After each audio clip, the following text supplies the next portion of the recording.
सुरुवातीलाच बातमी आपण बघणार आहोत सीमेपलीकडच्या पाकिस्तानमधली।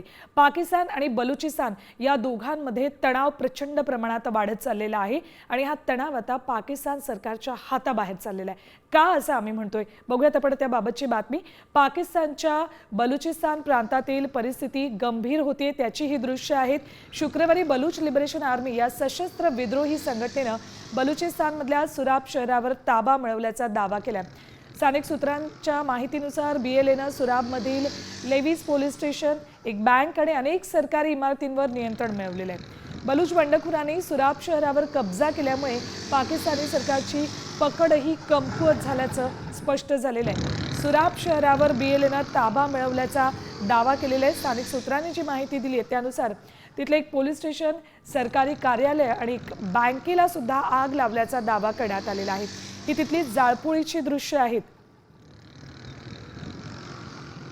बघा काही महत्त्वाचे मुद्दे। सुराब शहर हे क्वेटा आणि कराचीला जोडणाऱ्या NH65 वर वसलेलं आहे।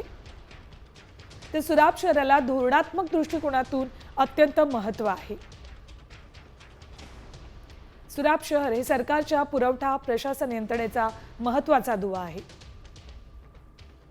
सुराबवर नियंत्रण मिळवणं पाकिस्तानसाठी मोठं आव्हान असेल, मात्र या सुराब शहरावर आता बीएलएने ताबा मिळवलेला आहे।